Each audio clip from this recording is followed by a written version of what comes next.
Welcome to the Crop Insurance Podcast, the podcast where we dive deep into the world of crop insurance.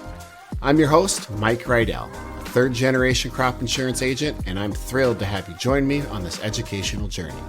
At our family-owned and operated business, we've been providing crop insurance expertise for generations. Our goal here is simple, to educate our listeners. Crop insurance can be complex and overwhelming, but I believe that understanding it is crucial for every farmer. So whether you're a seasoned farmer looking to stay updated or a newcomer seeking guidance, this podcast is for you.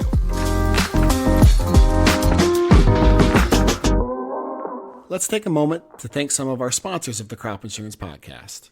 Our title sponsor, the McNeil Insurance Agency, are probably your greatest insurance agents ever. They specialize in federal crop insurance and have since 1979. To visit their website, go to www.greatestagencyever.com. The McNeil Insurance Agency is a proud partner with the Crop West Insurance Group.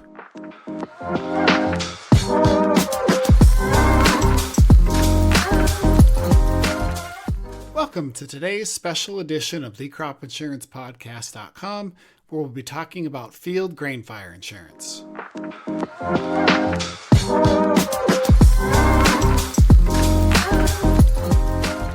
It's harvest time in central Montana, and conditions are hot and dry this year.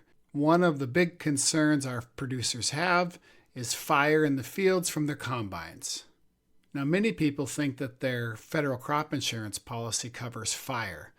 Well, technically it does if it's an act of Mother Nature, but if it's man-made, then that is not covered by your federal crop insurance policy, and you need to look at a policy like field grain fire coverage.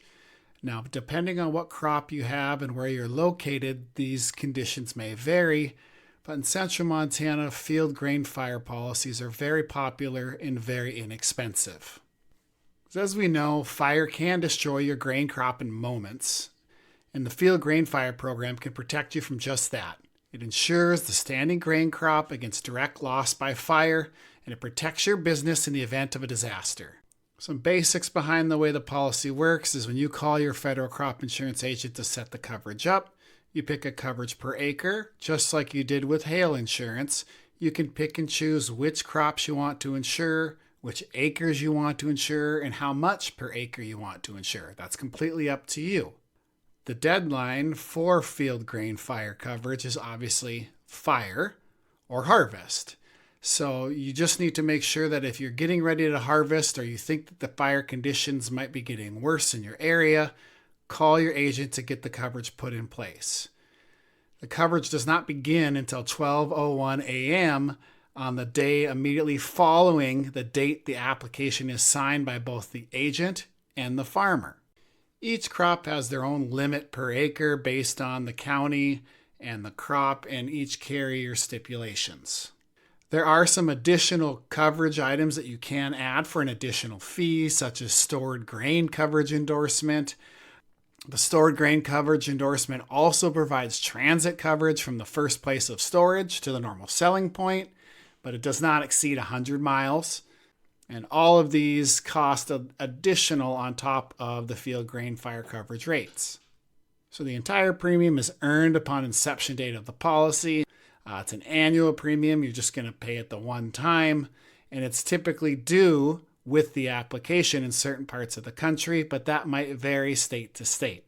There's also minimum premiums that vary by state to state as well, and the rate is obviously subject to the state guidelines. So I guess why would you want to get field grain fire insurance if you already have federal crop insurance, if you already have hail insurance? Well, the big reason is if a fire breaks out on your farm and it's caused by a combine or somebody driving by throwing a cigarette in the ditch and your field starts on fire, your federal crop policy does not cover that. Now, one thing that people sometimes get confused on is if you start a fire on your farm and you have field grain fire coverage, that your policy is going to pay for the damage to your grain, to your wheat or barley that burned up. Now, the damage to your neighbor's farm, that's going to be potentially covered by your farm insurance liability portion on the property and casualty side. Now, you will want to check with your property and casualty insurance agent because some carriers do not cover field fires and some do, and the limits vary based on your policy limits. So you absolutely need to check with your licensed property and casualty agent to see if you do have coverage for that. Field grain fire insurance is only covering your grain on your ground in the event of a fire. One thing that should be noted is there's a lot of hail companies that allow you to add an endorsement to your hail policy that will cover fire just like field grain fire. A lot of people will do this and they'll add on that additional cost. Then the main reason some people don't is then it's only that little bit of coverage that you have on your hail. Some people might not be putting $400 or $500 an acre of hail insurance on. They might be putting $50 on, $100, etc. And so that's going to limit that coverage. So most of our producers take out a separate field grain fire insurance policy so they can get the maximum amount of coverage per acre that they need to better protect their grain. At the end of the day, this is one of those policies that we hope you never have to use, but it certainly is nice to have just in case. It's very inexpensive. It can be as low as 20 cents per $100 of coverage. So it's not a very expensive policy to get. You just have to have it in place before something goes wrong. And during harvest, when you get busy, this can be easily forgotten. So make sure you reach out to your crop insurance agent and you can put this on a per acre basis as needed.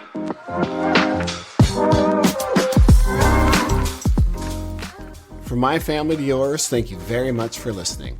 I sincerely hope that this presentation has been instrumental in enhancing your understanding of federal crop insurance. If you find value in our podcast, we kindly encourage you to subscribe and spread the word among your friends and neighbors. To access further information, please visit our website at thecropinsurancepodcast.com, where you'll find the latest podcast episodes, articles, and exciting new features conveniently located in one place. This information is not all-inclusive and is meant to be used only as general guidelines for educational purposes. For additional information, please see crop provisions, reference the Crop Insurance Handbook or Loss Adjustment Manual, or contact your crop insurance agent. This institution is an equal opportunity provider and employer.